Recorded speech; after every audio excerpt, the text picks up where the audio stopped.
সালামু আলাইকুম। আমরা একটি অটো ব্রিক ফিলে এসেছি। আজকে আমরা ঘুরে ঘুরে দেখাবো যে আসলে বিদ্যুতের সহযোগিতায় বা বিদ্যুতের কল্যাণে শত শত মানুষের কাজ কিভাবে কয়েকজন মানুষ করে ফেলে। আজকে আমরা টোটালি এই ইটগুলা প্রসেস কিভাবে করে বা কিভাবে তৈরি হয় একদম জিরো থেকে সবটাই আপনাদেরকে এই ভিডিওর মাধ্যমে দেখাবো। এটা একটা আধুনিক অটো ব্রিক্স। দেখতে পাচ্ছেন যে এখানে অনেকগুলো মোটর চলতেছে।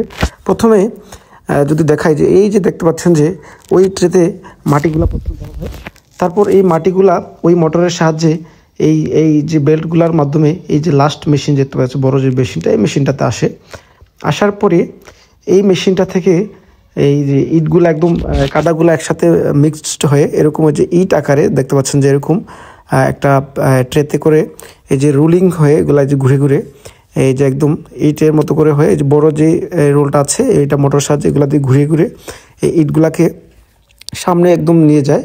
আমি একটু পরে কীভাবে টোটাল কাজটা করে সেটাও আপনাদের একদম প্র্যাকটিক্যালি দেখাচ্ছি বাস্তবে। তো এগুলো হচ্ছে মূলত ঘুরিয়ে নিয়ে যায়।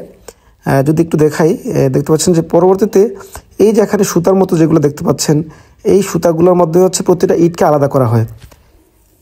দেখতে পাচ্ছেন যে এগুলা এরকম করে আলাদা করা হয়। আর এই যে যেই ব্রিক্সের ব্র্যান্ড বা লোগো, এই লোগোটা কিন্তু এই যে ধাক্কা মারার কারণে কিন্তু এই যে BBW বা এই যে ব্র্যান্ড, এই ব্র্যান্ডটা কিন্তু এভাবে এই সিল লেগে যায়। তো এগুলোর মাধ্যমে হচ্ছে পরবর্তীতে এই যে গাড়িগুলো দিয়ে হচ্ছে আনলোড করা হয়। তো আমি এখন দেখাচ্ছি যে আসলে কীভাবে ইটগুলো তৈরি হয়। দেখতে পাচ্ছেন যে এই যে দেখেন এখানে কিন্তু এই যে দেখেন ইটগুলা কীভাবে অটোমেটিকলি হয়ে যাচ্ছে। যেটা আসলে কত শত শত মানুষের প্রয়োজন ছিল, সেখানে কিন্তু প্রতিটা কাজ কিন্তু অটোমেটিকলি হয়ে যাচ্ছে। শুধুমাত্র এখানে কয়েকজন লোক কাজ করতেছে, যেটা যদি ম্যানুয়ালি করা হতো তাহলে হয়তো আর অনেক বেশি লোক প্রয়োজন হতো। দেখেন যে অনেক বড় আসলে একটি মাঠ, সেখানে এভাবে কাজগুলো করা হচ্ছে।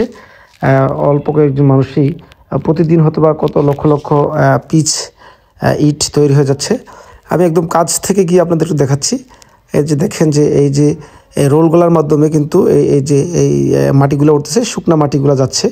এগুলা এই যে প্রথম বাহির থেকে এটার মাধ্যমে পড়তেছে মাটিগুলো, পরবর্তীতে এই যে ট্রেনের মাধ্যমে উপরে উঠতেছে যে মূল মেশিন, যেটা থেকে কাদাটাকে একদম গলিয়ে একসাথে করা হয়। এই যে দেখতে পাচ্ছেন যে এখান থেকে মূলত আরেকটা ট্রেতে একটু পানি দিয়ে এটা মিক্সড করে আরেকটা ট্রেতে চলে যায়। এটা দেখেন যে এখানেও কিন্তু ঝরঝরে মাটি, এখানেও ঝরঝরে মাটিগুলা আরেকটা ট্রের মাধ্যমে এই যে দেখতে পাচ্ছেন যে উনি হচ্ছে কন্ট্রোল করে মূলত বিষয়টা। এখানে উনি অ্যাকচুয়ালি দেখে দেখে সবগুলো কন্ট্রোল করতেছে। তো এই যে দেখতে পাচ্ছেন সামনে আমার আরেকটি ট্রে, এই ট্রেটার মাধ্যমে কিন্তু মূল মেশিনে চলে যায়। এই যে ট্রে রানিং হয়ে গিয়েছে। এখন দেখবেন যে ওই যে সামনে যে বড় মেশিনটা, এই মেশিনটাতে এইগুলা চলে যাচ্ছে। তারপর কিন্তু এখান থেকেই সর্বশেষ যে একসাথে হয়ে কিন্তু এই যে ইটগুলা তৈরি হয়ে চলে যাচ্ছে। তো এই যে দেখেন, আমি যদি আরেকটু দেখাই, সর্বশেষ হিসেবে এখান থেকেই হচ্ছে ইটগুলা ফাইনালি বের হয়ে যাচ্ছে।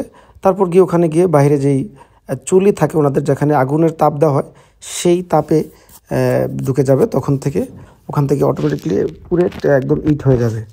তো আশা করি বিষয়টা দেখতে পেরেছেন। ভালো থাকবেন। আসসালামু আলাইকুম।